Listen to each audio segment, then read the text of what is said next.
Okay, good afternoon. I'd like to welcome everyone to this week's episode of Imperial as One's Belonging series, where we explore the lived experiences of individuals from the Black, Asian, and minority ethnic communities. It's an opportunity for us to hear their experiences, to hear their lived experiences, and it's always a pleasure to have an insight into what it was or what it is that has made the individuals who we see around us, what it is that's helped to make them who they are. And I say this every week, and every week I do really mean it because I've had a conversation with them. I'm so excited for our guest this week. And this week, we've got Parastoo Hashemi.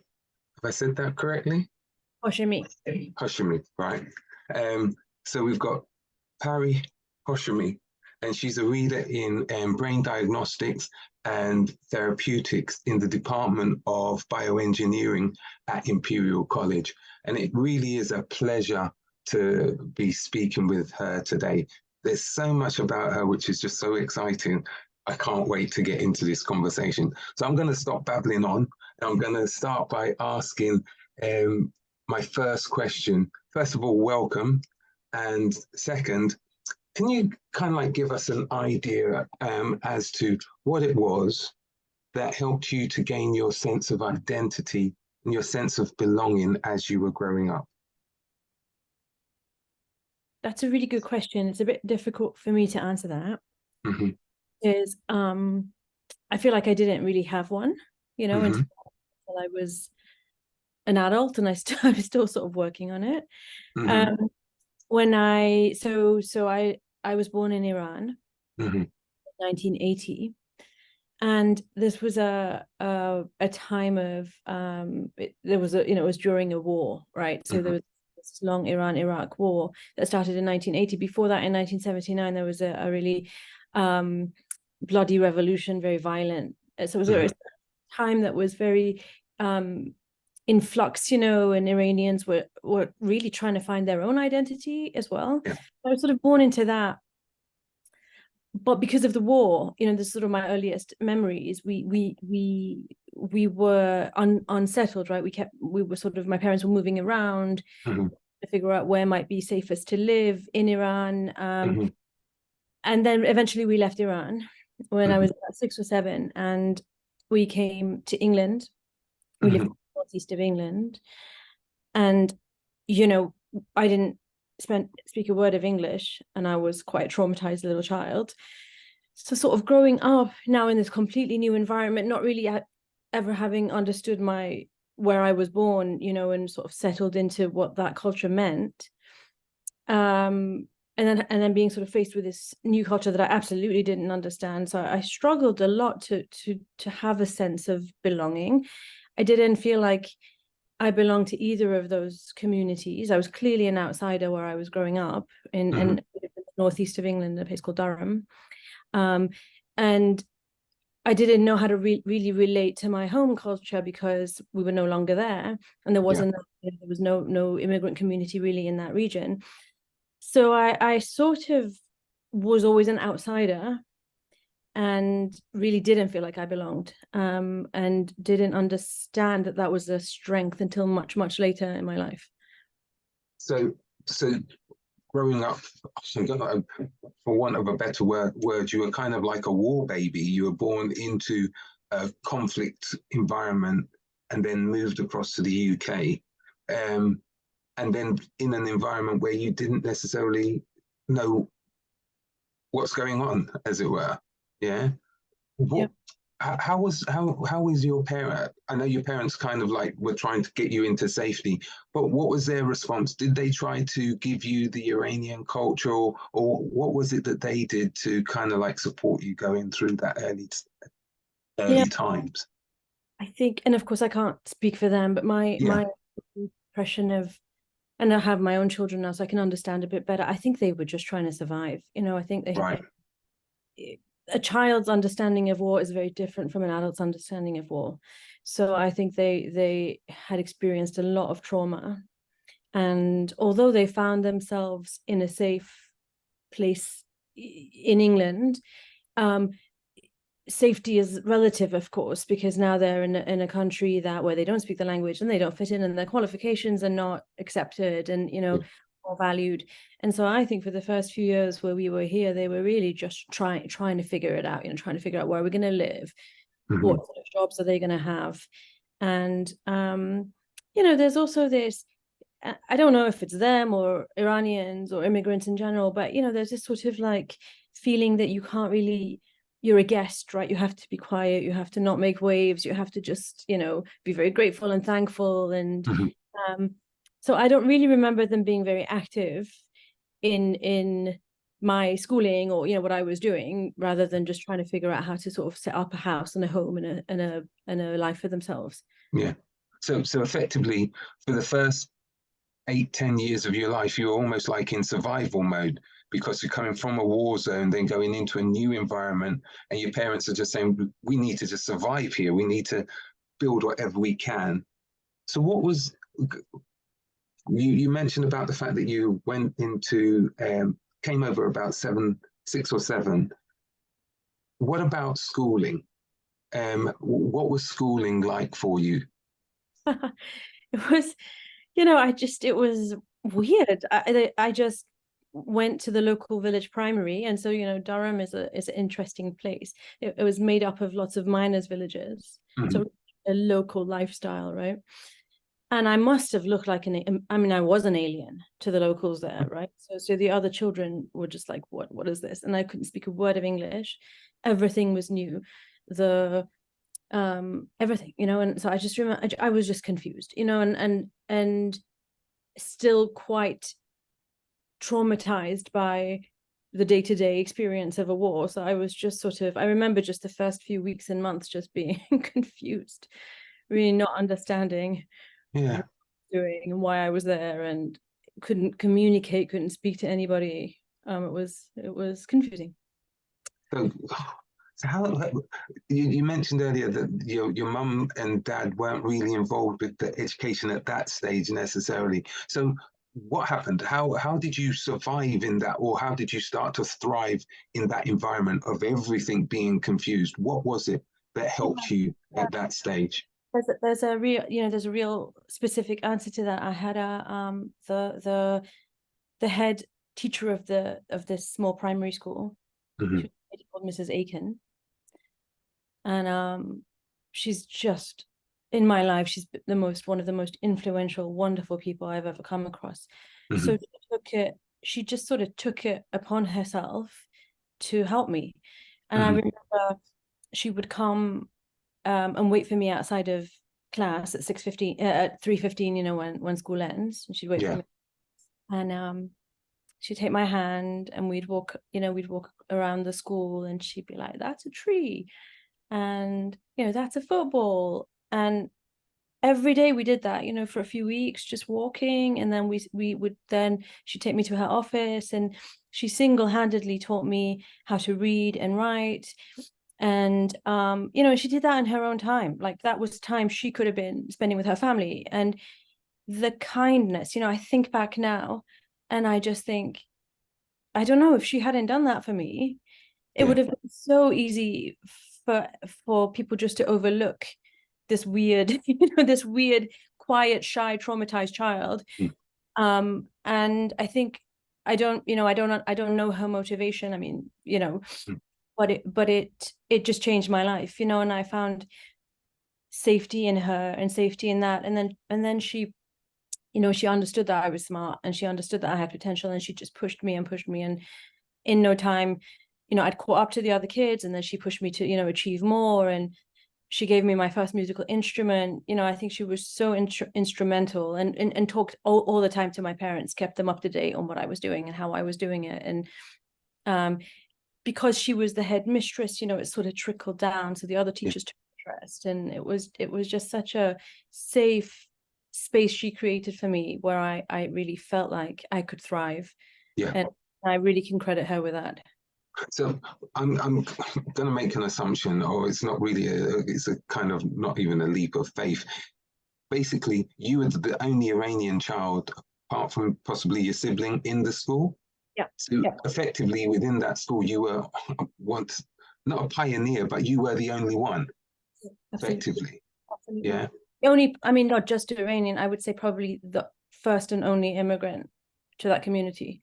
Right. So Right. So, so, so well, that's quite something to think about. And for you then, getting that sense of safety, which is one of the words you use, getting that sense of safety and knowing that although kind of like, I'm not going to say traumatized, but the background which you had about kind of like being in a war zone and stuff like that, and not knowing this was a place where now, did you feel like not necessarily that you belonged, but that you were safe? definitely, I felt like I was safe. I knew I didn't belong just because Yes. I didn't have many friends, and I just didn't know how to be like other people. Mm-hmm. And I tried, it's not for lack of trying. I desperately Mm-hmm. tried, but it just, was clear that I was different. Yeah. But I think what was powerful was that my teachers said that was okay. You can be different, but you can still be good. And we're going Yeah. to celebrate your academic successes. Mm-hmm. I never felt that, socially with friends and kids are mean, they do terrible things. Yeah. But I never felt in that there was a framework that defined or limited me Mm-hmm. based on who I was. And in fact, very quickly I became the best academic achiever in that school. And I mean, it was wonderful. I got awards, they celebrated me, they put me up for different things. It was really positive, and so there was safety and there was acceptance, I suppose. Yeah, acceptance. So there was safety, there was acceptance, but there was also recognition and celebration. Yeah. They Yes. celebrated your achievements, Yeah. and so they valued you. They Yes. made you feel valued. Absolutely. It's so positive and it's so powerful Yeah. because then I felt, well, I can do anything, right? Yeah. Like no one's telling me I can't do it. Yeah. And that, And and I suppose having overcome knowing that you when you started at that school, there's a reason why I'm going this time, but knowing that you started at that school without any English, and knowing that you then caught up with the English, and then kind of like that must have been very empowering for you, just within yourself to say, I can do this. yeah, I suppose I wasn't thinking on that level Yeah. when I was young, but but it was just, I think from a 7-year-old or an 8-year-old perspective, it's when I won an award or when I got like some musical grades or when the sort of tangible little things that was like, Mm-hmm. oh wow, I did that. That's really, I felt good about that. That's a bit of a Mm-hmm. dopamine, and you get a bit addicted to that, right? So I suppose 40 years later, I'm still in academia. Right. That's all good. Right. So what about them? Because that was in the primary school. But transitioning from primary to secondary school can be quite a different experience. What was that like for you, and how did that impact you?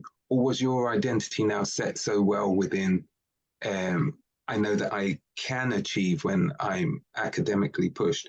Had it set yourself a standard now? Yeah, and I think it helped me that I was a bit of an outsider. So the secondary school I went to was a really bad one, like really terrible school. And not for any, fault of anybody. It was just an underfunded place in the 1980s. Durham was miners' strikes and Thatcher's, all of that stuff. Mhm. So this was a secondary school that had a local catchment for the children of the miners' villages, and now this is a generation whose parents have not had work, Mhm. and there's a lot of alcoholism and violence and everything. So this school was, I mean, it was such an education in social. I saw things there that I've never seen in my life. People got beaten up all the time, and there was a lot of Mhm. violence stuff. And of course, I was like your prime candidate for being bullied Yeah. because I was so different. The thing that sort of saved me was I was big. I was really tall. I got really tall quickly. Right. Um, I don't know. I stopped going at some point. But B, I think I was just that different. Like people just sort of didn't know what to do with me. And so they largely left me alone. Also in the school, being clever and being smart wasn't celebrated by the other students, right? Like you've heard the term of being a SWAT, you know. Yeah. But again, it didn't sort of apply to me because I was a bit different, you know, so I could just get my head down and do my own thing without being caught up in expectations that the other, you know, the other students from the community had, you know, and I didn't really appreciate until much later that that was a strength. I found a group of friends, you know, some oddballs here and there, who were a bit sort of alternative, a bit punky. And we like made a little girl band, a punk band, and we, you know, wore punk clothes and made ourselves, you know, intentionally look different. But even then, you know, I was sort of choosing to be friends that were also on the fringe, you know, just a bit different, not quite fitting in anywhere. Yeah. And it sort of worked. So from there, you embraced the difference. You embraced being different, and you didn't think I necessarily have to conform to. It took me time. I have to, you know, I have to admit I was desperate to fit in. Right. Everyone wants to be the popular kid, right? And Yeah. I think I started when I was about 16, when I sort of got into this girl band. I started understanding that maybe that's not what I wanted, you know, and maybe there was a different thing about me that could be different. And, you know, it took me many years to really understand that. But I think, yeah, that's probably where it started. So, okay, you're doing well academically. Clearly, of course, we know kind of like the end of the story because you're here in the academic. What happened then from kind of like the end of secondary school going off into university? Was university always did your parents push you to go to university, or was it kind of like what was the choices going on? Yeah, so by my teens, my parents had settled, and it was very clear that I was, you know, on the academic track. So they pushed me a lot. They gave me a lot of opportunities and also a lot of structure. So I knew I was going to go to university. I was so desperate to come to London. I couldn't think of anything else, right? That's where I had to be, because I understood I was different. I understood I was never going to be English, you know, the way that seen English people be English, and I was never going to be Iranian. And I wanted to come to a place where there were lots of different people, so that I didn't stand out a mile, you know. So I was so I only applied for universities in London, and then yeah, I came to London, and I loved it. The minute I got off the train, I was home, you know, because no one looked at me. Like, I was just invisible. It was wonderful, right? And I stopped this urge to fit in. I didn't have to anymore. And it was just gone. Nobody cared if I fitted in. What does that mean even, right? In a city like that. Yeah. And I feel like that's really where I just sort of reset and said, okay, who am I? So would you say that at that point then that was kind of like where you then said, I can now be who I want to be? Yes. And who is that? So I didn't know who it was. So yeah, right. So you went on your kind of like identity journey, as it were, finding out who Harry is. That's when you came to London, that was a new slate, a new chance to not invent yourself, but to find yourself. Exactly. Yeah. So what was it like at university? What things did you do? What's the area that you studied on? Why? What was it that drew you to that particular area? I studied for undergraduate. I studied chemistry. Right. To be just totally frank with you, I studied it because I was good at it. You know, I thought I'd have an easy ride. But it was only sort of halfway through studying it that I actually appreciated the beauty of the subject. So if I could choose again, I would have chosen the same thing. It's right. a absolutely beautiful science. You know, and it explains the world around us, and it introduces multidimensional thinking. It's a very beautiful subject. So I loved doing that. I was good at it. It didn't stress me to my limits. So it was a good balance. But then I immediately found weird and wonderful people to bring into my life, and Mm-hmm. that I love that so much. And I still have those friends, we're Yeah. talking 20 years ago now, more than 20 years ago, and filled my life with art and music and poetry and weird bohemian friends that didn't conform. And it just felt so liberating to learn from all these people and steal their ideas and steal their Mm-hmm. stuff and steal their food, right? And like and just pick and choose all of the different things about them. And then I started traveling a lot at that time, with the same sort of notions of like not really having something that was my own, so Yeah. my own identity. I felt like wherever I went, I could just go into it in such a sort of a low judgment way and be like, oh, I don't like that, but I do like that, and I really love Yeah. that, I don't like that. And so just sort of like just take things and incorporate them into who I was and what I liked. So it was an opportunity, or you used it as an opportunity to make the most out of all of the sorry, make the most out of all of the experiences that you were coming into contact with. Yeah, which is that's brilliant. That's brilliant. That's really good. So tell me some of the cultures that you experienced, and what were some of the things that you learned from some of these cultures? So I spent significant amounts of time in Japan, Mm-hmm. also in Germany and in Denmark, Mm-hmm. and then in the States. I was there for a long Mm-hmm. time. But I went to Japan when I was a bit younger. I loved it there. And there were things, it's so funny because there were things, it's such a different place, but there were things I recognized in their culture from my like Iranianness. It's an Eastern culture, right? Yeah. And so I loved that. But then there were things that like were just fantastic. I picked them up. So for years, my husband and I slept on bamboo tatami mats. Right. Like, why are we doing this? um I loved it. It's just such a wonderful thing to do. It smells so good and it's so good for your back. And this was a long time ago before Japanese food had become popular.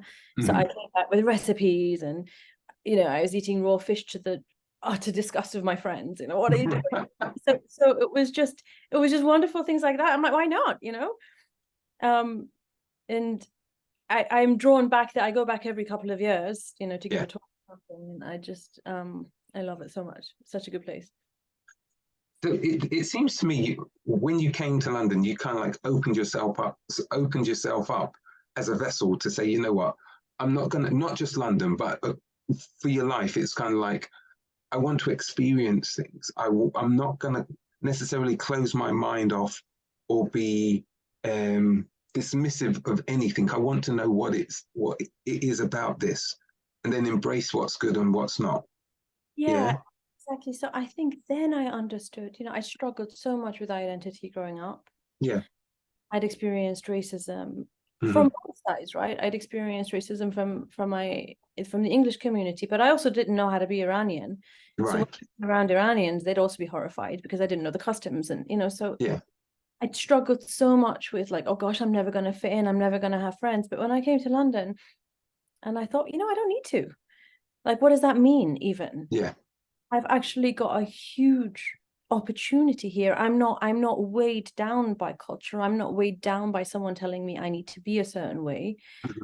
I can be who I want to be. And I can be with who I want to be, right? Here are my friends, here are my, Mm-hmm. partners. And I'm really lucky that my parents never pushed their own ideas and beliefs and agendas on me, which is wonderful. I thank them for Mm-hmm. that. Mm-hmm. And yeah, then I understood, I can just float around and do what I want and think what I want and take everything at face value. And I really grew into that over the years. And I Mm-hmm. understand that it's a huge strength. Mm-hmm. And being an outsider, we sort of we view it as a very negative thing, right? Well, she's an outsider and stuff. But I actually think it's really positive. It's exactly who I am. I've always been an outsider. And I find great strength in that, because that means even though I'm a nobody, right, I can be an everybody, because I feel like I can talk to anyone. I can be friends with anyone. I don't really care. Mm-hmm. And people respond to that as well. You know, I have a lot of friends. I find it really easy to make friends. Like weird stuff happens to me. I walk down the street, people stop me, you know, they want to talk to me. It doesn't really happen to other people, but I think there's just some sense that I give off to people that like I'm not going to judge you, I'm safe, you know. And I think whereas I always felt that was a weakness, I understand that it's a great strength now. Yeah, absolutely. I'm gonna kind of like there's so much I want to discuss with you, because I know that I want to understand a bit more about the science which you do right now, but also some of the initiatives which you've also developed. So you mentioned briefly that you had experienced racism kind of thing. Well, racism, kind of like not being Iranian enough, but not being English enough, being a woman in a kind of like male dominated environment. How did you navigate those kinds of experiences, and what have you learned from that? Because I know there's something else I want to ask you after, but I want you to just stress that for me. You know, it's really easy to get bogged down by the negative experiences, and you know, you're a person of color, I'm a person of color, we've had them, right? And we continue to have them. This is an everyday part of our living, right? People define you in a certain way and treat you in a certain way. There are microaggressions, there are misuses of power, and people don't even realize they're doing it, right? But I think, again, this thing of being an outsider insulated me a bit. When people do treat me that way, or when people have done things in the past, I just don't care, because I never defined myself. I don't need to be English. It's okay. I don't need to be Iranian. It's okay, right? And so if you're trying to make me feel bad about being English, or you're trying to make me feel bad about Iranian, it's fine. Like I'm not, I don't think I'm those things anymore, right? And so, yes, it hurts. Yes, it you know, makes me lose confidence. It has in the past, but I think I sort of transcended it some time back, where I was like, you know, that's really your problem. I know who I am. And I'm so far, you know, in my thinking, I'm so far above this notion and this idea. If I feel like there's an opportunity, I'll try and teach you. But otherwise, you know, no, you know, I'll walk away and just be happy in what I'm doing. And that's, you know, that's my idealized attitude. Obviously, things happen. I get really upset.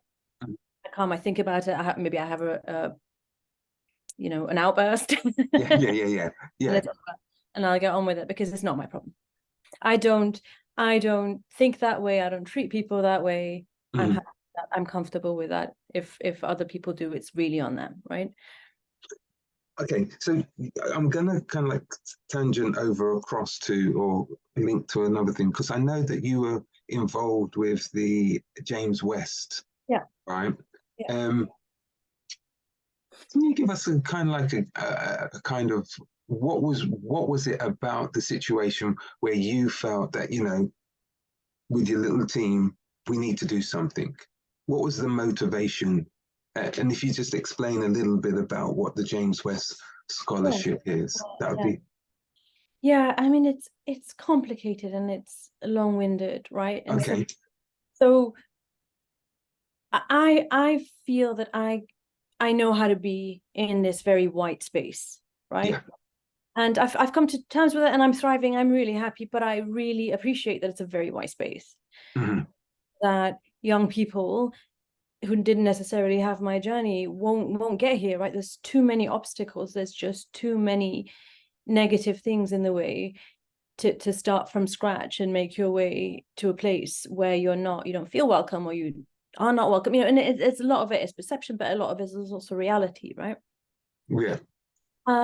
So when you know, in some, I don't know, I suppose 3-4 years ago now, when these terrible events happened, you know, in the States, the police violence and the protests and the movements and the Black Lives Matter, you know, Imperial started putting out these sort of lots of words, right? Like we want to do stuff, and we want to change, and we want to change that. And I felt really empowered by that, actually. I thought like these powerful messages coming from the leaders. And actually, our head of department at the time wrote a really beautiful email to us as a department saying, you know, I appreciate that people are hurting, and I want to do something. We want to do something as a department. And so I jumped on it, and I said, I sort of talked to him, and I said, I want to do something. Right? I feel I have lots of ideas, and I think we can do something for our department to make it a safer, inclusive space for people to thrive, and he's like, go for it, so I brought together a little committee, and we founded the James West Scholars. I'll tell you about them. So the James West Scholarships are fully funded PhD scholarships in bioengineering for Black and Black heritage UK-based students, PhD students. So basically they come into the department, they get a full scholarship, but it's more than that. So the idea is, and I thought a lot about my own experiences when I was growing up. What would I have loved is someone to talk to, someone to share, because again, when you're young, you don't necessarily, something bad happens, a comment or something, it makes you feel bad, but because you don't have anyone to talk to, you don't really know the words to put to it. You start yourself, you don't understand what it is you're feeling, and it slowly wears your confidence down, right? But if you have someone who maybe has had a similar experience, then all of a sudden, no, like your feeling is valid, and this is what's happened, and then you get some strength in that. So we don't have, the whole point is that underrepresentation, and we don't have very many Black PhD students. So how do you create that community? And so we thought a lot about this, and we thought we want to create it, and we want it in some years to become ambient, right? We want to have many, many Black students here who can support each other, and just becomes normal, right? But how do we get there? So my idea was to create an external community. That the first scholars who came in, and I see that a couple of them are online now, but the first scholars that came in, if they I'm really hoping they haven't had any bad experiences or nothing has happened, but if they do have something they need to talk about, they can go to this external community. So we went out globally, we found academics and industry leaders, and we explained what we were doing, and we said, could you be here as mentors and champions for our scholars? And they said, sure. They loved it. So they're there, anytime for our scholars to go to.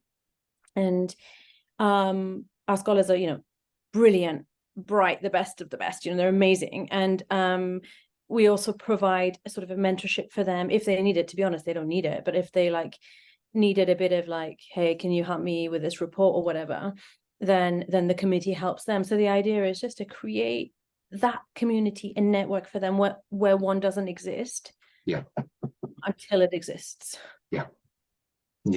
So just numbers wise, and I think there's about 4 of them, is that right? We have 6. See, I'm down. I think I've met 4 then, so I've got another 2 to meet. But I think it's a fantastic program. Amazing, and they're amazing. I mean, our PhD students are amazing in general. We're bioengineers.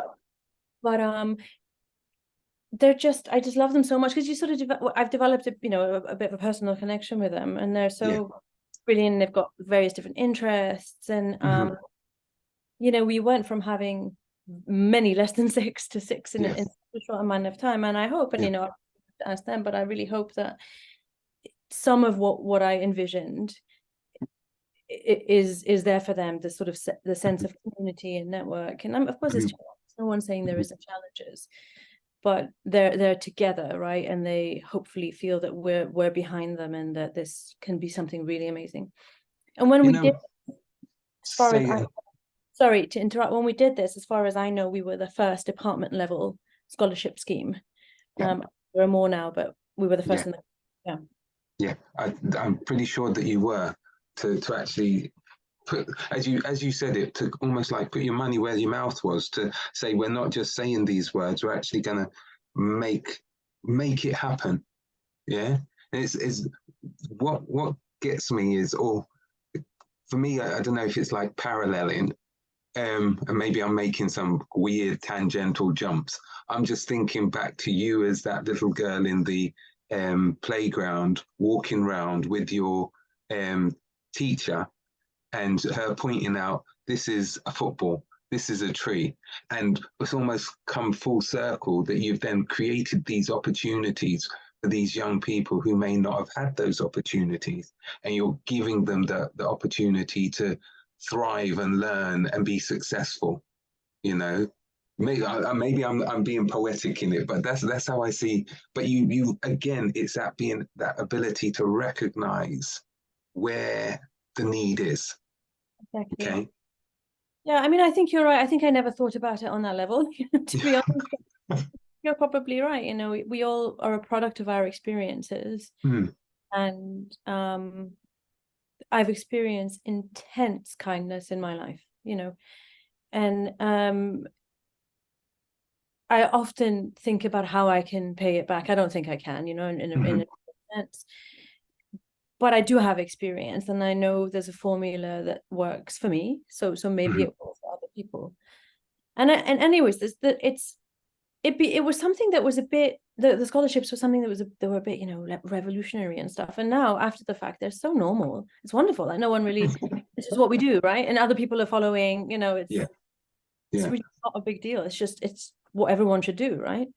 Because sorry. No, I saw a comment that's just come in and it says, and all the other departments are very, very jealous that they were not the first to start such a scholarship. So kudos to you. You always kind of, sometimes being on the outside means that you think differently to everybody else. And it's good to do that. Wonderful. That's great. You know? So I'm going to ask if anyone has any questions that they want to ask, then do the normal and put your hand up and I'll come to you. I still got a few more, as I always do. So I really love the scholarship idea. I really love the direction which it's going. But for you on a personal level, in terms of you developing and feeling that sense of identity, sense of belonging. Do you have that sense of identity and belonging with the Imperial College community, with the work which you do? Where do you get your source of strength from now? That's a really good question. You know, I studied at Imperial. Yeah. And I loved it. I loved it so much. And when I left, you know, I could never really shake it, right? Because this is where I feel at home. Do I belong? I don't know. I don't know if I feel like I belong. Yeah, I suppose so. I think maybe that's right. I belong here. And I think it's just the place in my life where I don't feel judged. I don't feel people need me to be anything other than who I am. You know, and then there are so many amazing thinkers here, right? People that think on such incredibly complex levels. And it constantly makes me sort of grateful to be around people that are kind and intelligent. And yes, we have problems. Of course we do. Everywhere has problems. But look what we did. We changed it, right? And that I love that about Imperial, because it's the sense of dynamicism and forward thinking that, and especially in a department like bioengineering, because it's so diverse in discipline as well, that we can break taboos. It's not a problem. And that actually brings me to bioengineering as a discipline.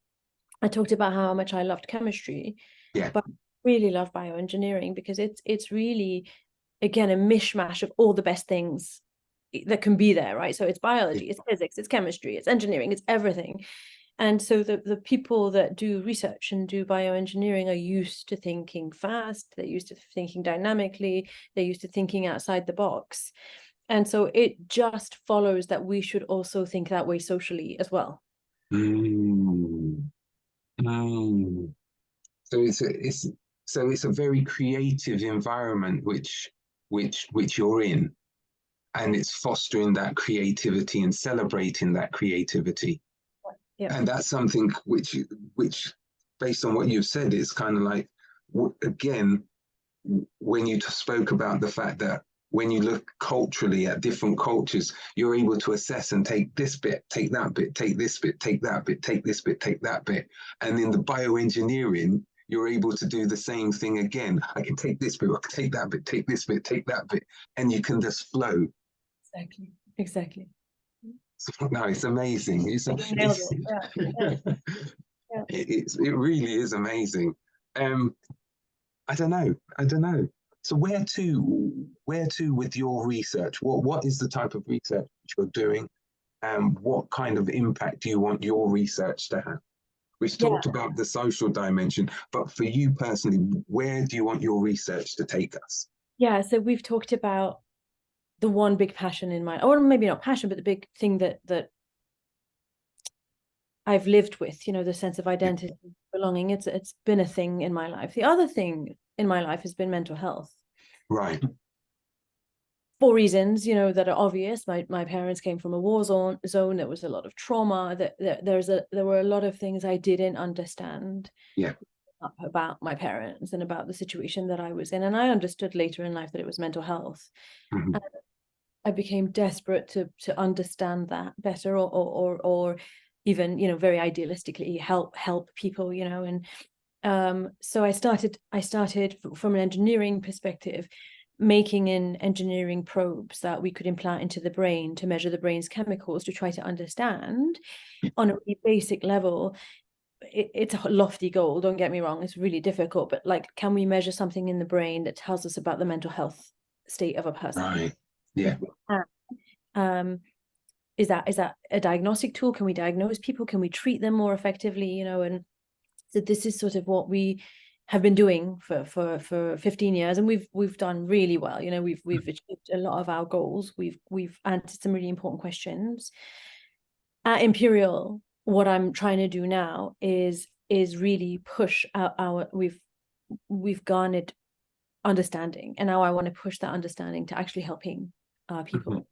So we're thinking about, yeah, like diagnostic devices and therapeutic devices. Can we make a chemical test for depression?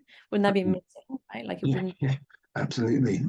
wouldn't be someone's opinion of your state, or your own opinion of your state, or your parents' opinion of your state. It would be, you know, an actual medical opinion of your state. Mm-hmm. So that's what I hope to do, you know, in the next 5-10 years. And that brings my life. And again, I haven't designed any of this, Wayne. Like, this is just what's happened, right? But ever since, you know, you and I have been talking, I sat and thought about it, and I thought it's natural how these things can happen. There were two big things in my life that I struggled with, Yeah. and now I've made them, you know, my career and my life, and everything has come together to sort of synergize around, Yeah. you know, these two things, and it's great. No, absolutely.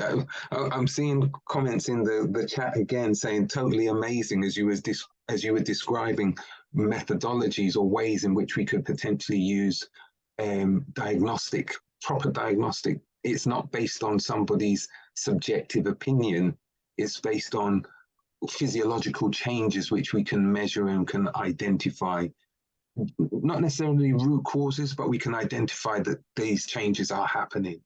And how that might be impactful. Absolutely amazing, amazing.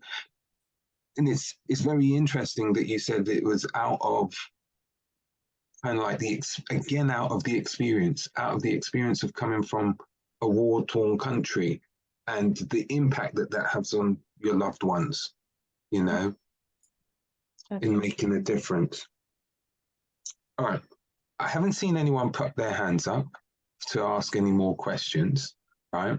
So I'm going to ask you kind of like one of my final questions, right? And it's a two-parter.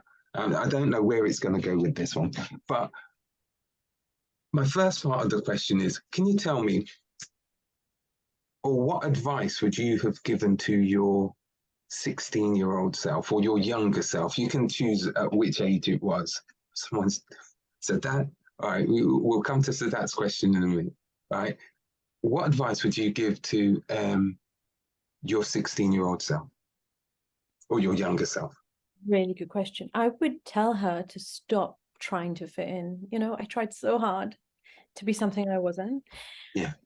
I would tell her to just stop trying so hard. People are gonna love you for not fitting in. You know, people are gonna love you precisely for being an outsider. It's gonna be great. You're gonna have so many friends. You know, I was obsessed with having friends, right? And I didn't want to be lonely, but I didn't understand the key was to embrace being an outsider. That's what's sort of given me my identity now, and that's precisely why people like me, I think. Yeah. That's what I would tell her. Stop trying to fit in. Right. Sadat put her hand up. So I'm going to let Sadat ask her question before I then ask my final question. Sadat? Hello. Hi, we can hear you. Yeah.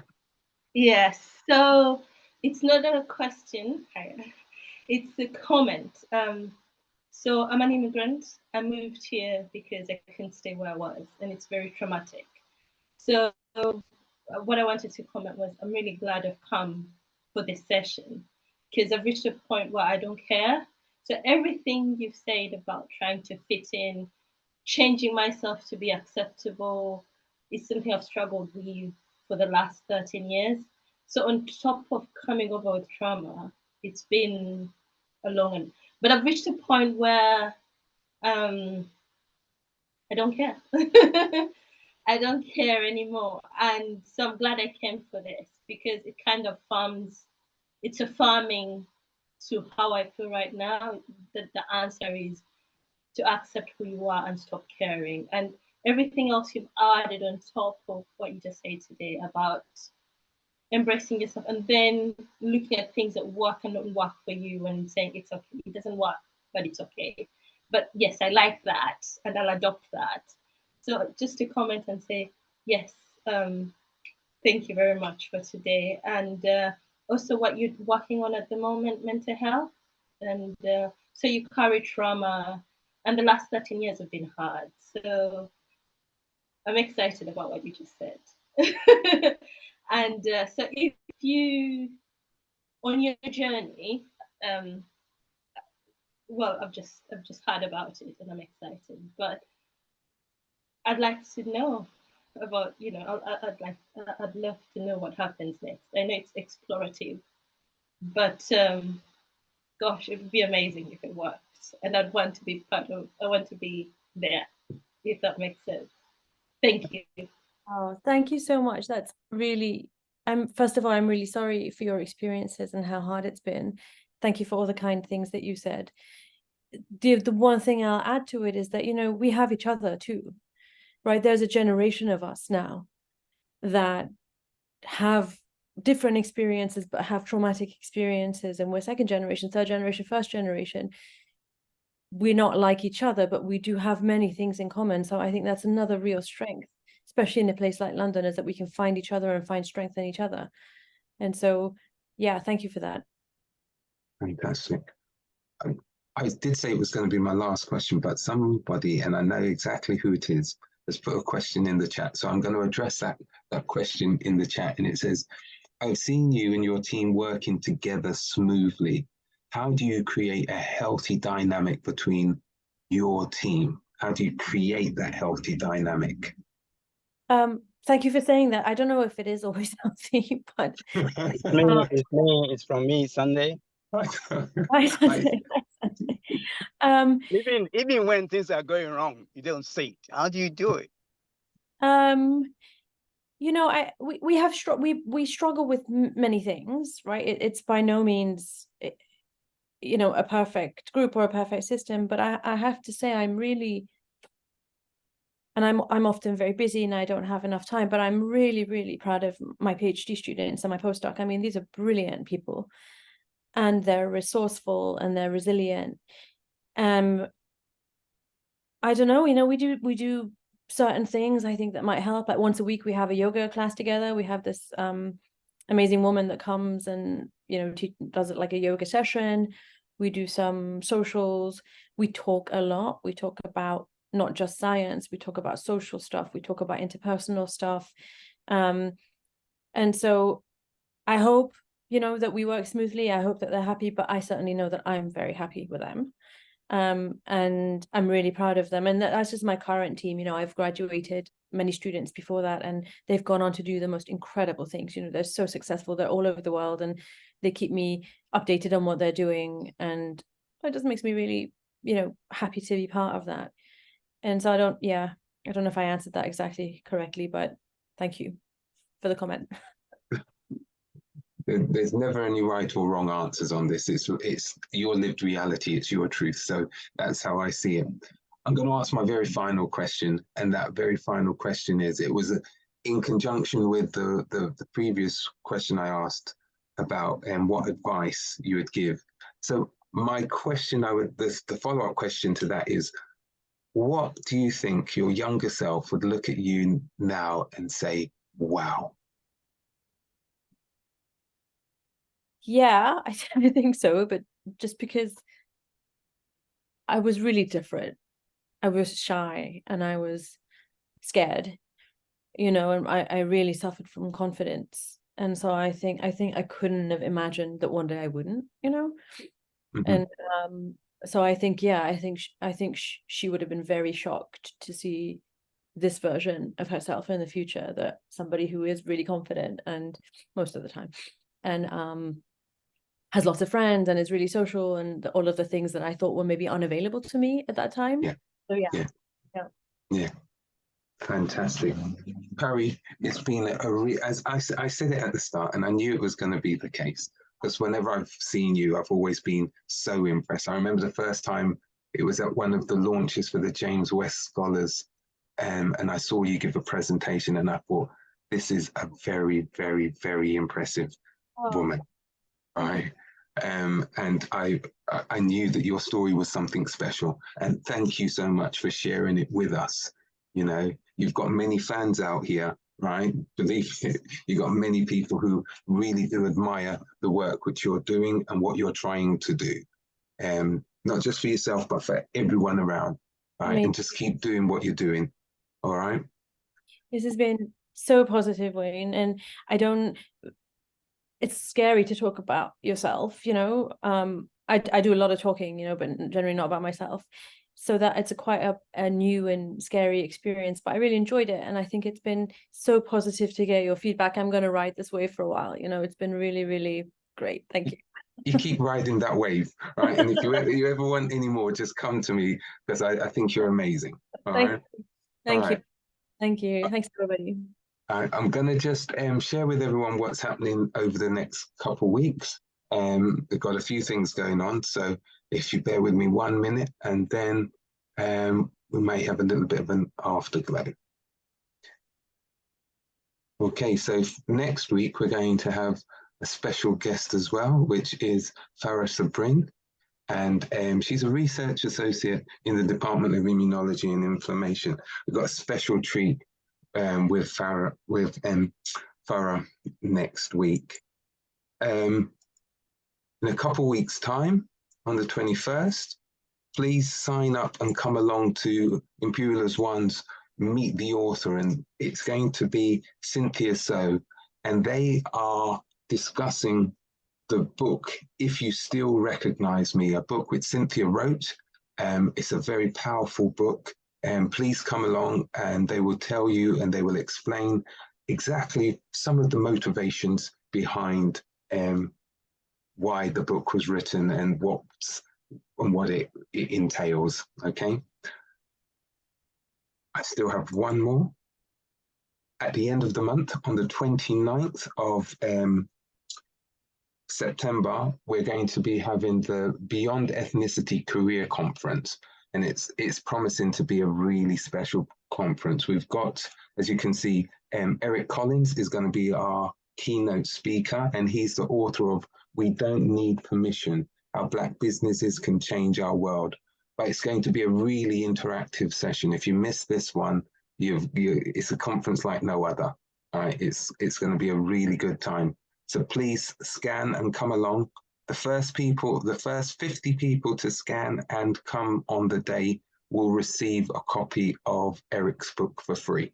And if you're lucky, he'll sign it for you on the day. Okay. And then finally, I just want to say, if you have missed any of the other Belonging series or Belonging interviews, we're almost at 150 now. Then please go to our YouTube channel, and you can see them at tinyurl.com/belonging-IAO, and you'll be able to see those.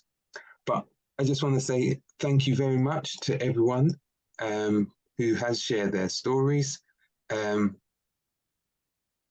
Carrie, your picture will eventually be on here as well as one of the contributors. And you know what? We could never have had this had it not been for the willingness of people to, I'll say, show their vulnerability, but to share their stories and to help us to get a better insight of what it means to belong. So until next week, think about it. What is it that helps you to belong? What is it that you can help other people to feel that they belong? Think about it.